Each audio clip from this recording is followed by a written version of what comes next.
Саламатсыңарбы балдар? Бүгүн бизде кыргыз тили сабагы. Сабак 2 класстар үчүн. Бүгүн 5 айынын 10-у. Класс иши үй жаныбарлары темабыз. Темабыз эмне экен балдар? Үй жаныбарлары. Анда эмесе сабактын максаты Л жумшак жана каткалаң Л табыштары катышкан сөздөрдү туура окуганды үйрөнүшөт, бир уңгулуу сөздөрдү билишет, үй жаныбарларды билишет, сөз байлыктарын өстүрүшөт, сөздөрдү уңгу мүчөгө ажырата алышат. Үй жаныбарларына кам көрүшүп, аяр мамиле кылууга тарбияланышат. Анда эмесе балдар, биринчи көнүгүү Л жана Л мүчөсүнүн окулушун туура, табышынын окулушун туура айтабыз. Кол көл, кул күл, мал тил. Мынакей балдар, бул сүрөттө силер эмнелерди көрүп турасыңар? Азаматсыңар. Бул жерде үй жаныбарлары көрүнүп турат балдар. Үй жаныбарларына эмнелер кирет экен балдар? Жылкы, уй, кой, эчки, эшек, чочко, ит, коен, мышык. Мына ушулардын бардыгы үй жаныбарлары. Ал эми короз, тоок, өрдөк, каз, жөжөлөр булар үй канаттуулары. Биз бүгүн үй жаныбарлары жөнүндө сөз кылабыз балдар. Анда эмесе балдар, бул жерде үй жаныбарларынын балдары менен кошо айтып бергиле. Анда чогуу кайталайбыз. Уй, уйдун баласы торпок. Эчки, эчкинин баласы улак. Кой, койдун баласы козу. Ат, аттын баласы кулун. Мынакей балдар, бул үй жаныбарларынын аттарын, балдарынын аттарын эсиңерден чыгарбай жаттап алгыла. Анда эмесе балдар, жаңы сөздөрдү эсиңерге сактап калгыла.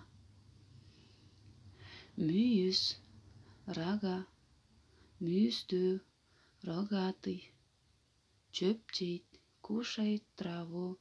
Эт жейт, кушает мясо. Сүт берет, дает молоко.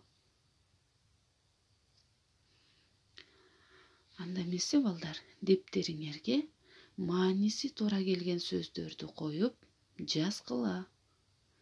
Сүт берет. Эмне сүт берет балдар? Азаматсыңар. Уй, эчки сүт берет. Эт жейт дейт. Үй жаныбарларынан эмне эт жейт? Азаматсыңар. Ит эт жейт, Ал эми эмне эт берет? Жылкы, уй, кой, эчки. Мына ушулардын бардыгы бизге эт берет. Дептериңерге туура сулуу кылып жазгыла. Анда эмесе уңгуу дегенди карайбыз. Общая часть родственных слов называется корнем. Корнем — это уңгуу. Мисалы, төө, төөдөй, төөлөр, төөдө. Бул жерге мүчөлөрдү улап айтылып атат. Төө деген бул уңгуу. Дөй, лөр, дөө булар мүчөлөр. Үлгүнү карайбыз. Төөлөр, төөлөр. Уңгуу сөзгө лөр мүчөсүнүн уланып жазылышы. Бир уңгулуу сөздөр тобун жазгыла балдар. бир уңгулуу сөздөрдүн тобун жазгыла.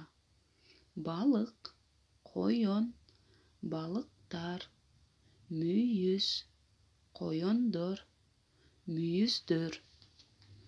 Мынакей балдар. Бир уңгулуу сөздөр булар. Балык, коён, мүйүз. Ушуларды өзүнчө бөлүп жазасыңар дептериңерге. Кийинки көнүгүү. Текстти окугула, бир уңгулуу сөздөрдү тапкыла жана жазып алгыла. Шайлообек Таекем кой, уй, эчки, бээ багат. Бул анын сарайы. Сарайда бээ турат. Бээнин колону бар. Бээге Таекем чөп салды. Мынакей балдар. Бул жерде бир уңгулуу сөздөрдү таап жазасыңар. Жогоруда биз айткандай, уңгу мүчөгө ажыратып көрсөттүк. Мына ошондо бир уңгулуу мүчөлөрдү жазасыңар. Кой, уй, эчки, бээ.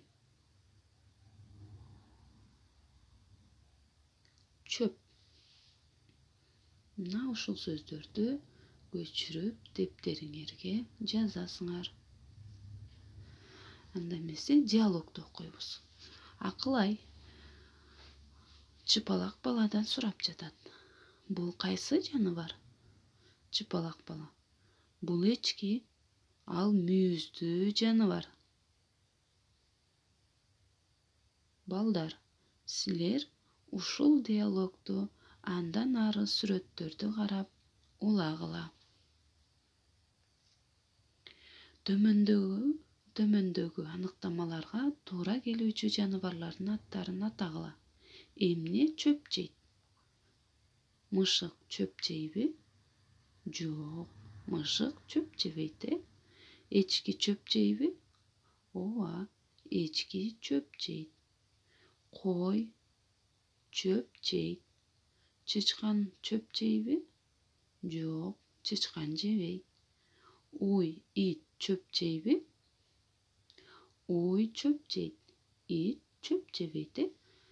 Эмне эт жейт? Ит эт жейт. Балык эт жебейт. Мышык эт жейт. Уй эт жебейт. Коён эт жебейт. Эчки эт жебейт балдар. Эмне сүт берет бизге? Уй сүт берет. Мышык сүт береби? Мышык сүт бербейт. Тескерисинче ал сүт ичет. Ит сүт береби? Ит сүт бербейт. Эчкичи? Азаматсыңар, эчки сүт берет. Чычкан, коён сүт береби? Жок, албетте, алар сүт бербейт. Азаматсыңар балдар.